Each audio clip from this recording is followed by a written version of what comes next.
spring roll na to. Init.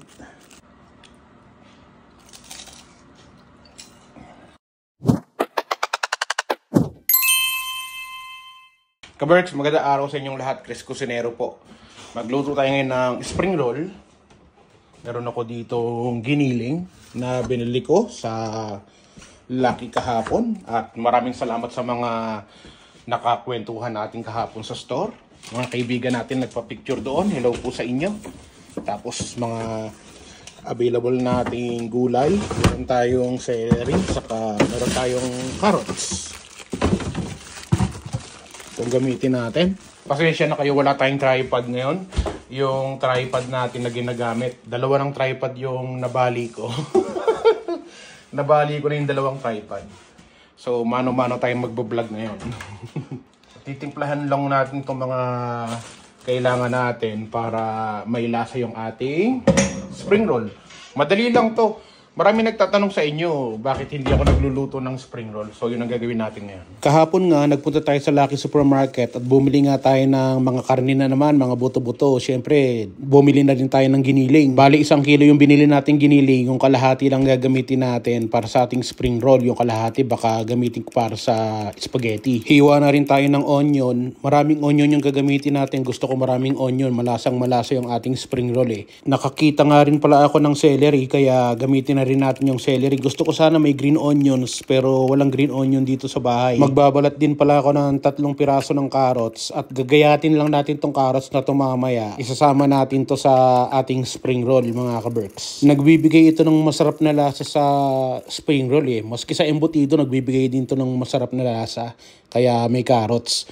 Tapos lagyan naman natin ngayon ng mga seasoning. Lagyan natin ng paminta, lagyan natin ng powdered onion or onion powder. Tapos lagyan din natin ng garlic powder. Tapos syempre lalagyan natin ng asin. At saka wala ako ditong pork powder, kaya ang ginamit natin is chicken powder. Tapos kung gusto nyo lagyan ng betchin, gusto nyo lagyan ng magic sarap, bahala kayo. Basta ako ganito lang, simpleng-simple lang. Tapos lalagyan ko lang siya ng itlog. Yung nilagay kong itlog, 2 kasi marami nga yung aking vegetable para magdikit-dikit sila. Hindi sila sabog-sabog pag pinirito natin. Tapos haluin nyo lang siya ng mabuti. Kung meron kayong guantes dyan, mag-guantes kayo, kamayin nyo na lang para mas balance yung pagkakahalo. Tapos meron tayong 1 itlog dito, gagamitin natin na pandikit mamaya, at saka yung ating mga spring roll wrapper, medyo frozen pa rin siya kasi galing to sa freezer eh. Nung medyo malambot na yung aking mga wrapper, inumpisahan ko na gawin yung ating spring roll. Alam ng mga Pilipino lahat yan kung paano gawin yan. Napakasimple lang at napakadaling gawin. Kaya lang pag marami, nakakapagod din, saka nakakainip, di ba?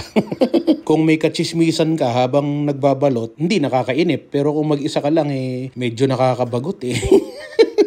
Marami-rami na rin naman tong ating nabalot, so diretso na natin yung iba dito sa ating mantika. Magprito na tayo kaagad ng ating spring roll para matikman na natin, mahusgahan na natin kung anong lasa nito. Masarap kaya itong ginawa kong spring roll. Ito nakaberks yung ating spring roll. Wow! Tapos meron ako ditong suka na may bawang at saka may bawang, saka paminta, saka asin. Tapos meron pa tayong mga ginagawa doon, hindi pa tapos, pero tikman na natin kung anong lasa nitong spring roll na to. Init.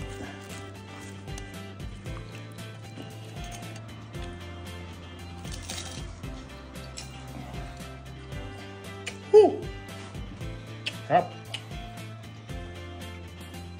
May suka.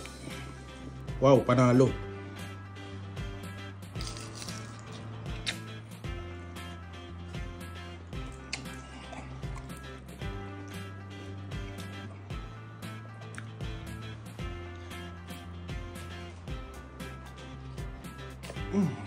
Sarap. Ano naman yung lasa ng hindi natin sinawsaw sa suka may bawang. Ito yung lumpia na walang sawsaw.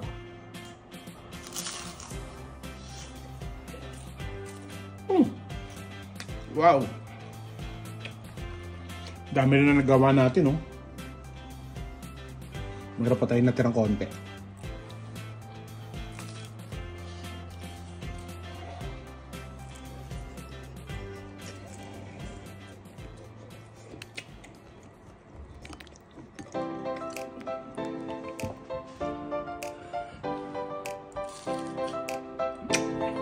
Wow! I Ano man ang hamon ng buhay, palagi ka lang sumabay. Piliin mo laging sumaya. Kay Chris Cusinero panalo ka. Di lang pagluto at sa kusina, sa adventure ay kasama. Sa lugar na kakaiba, halika na. Kay Chris Cusinero na. Halika na't sumama ka at manood. Mga matay mamamangha, di lang tiyan ang mabubusog. May mga lugar pa lang, ganito ang nangyayari. Kapag nakita mo, mapapawaw, mapapagrabe. Mga ka-birds, tara muna gala. Mga lugar dito kanyang ipapakita. At sa pagluto, matik kayo ay tatakamin. Pag Chris Cusinero, matik papasarapin. Yum! OFW na nagsumikap ng ibang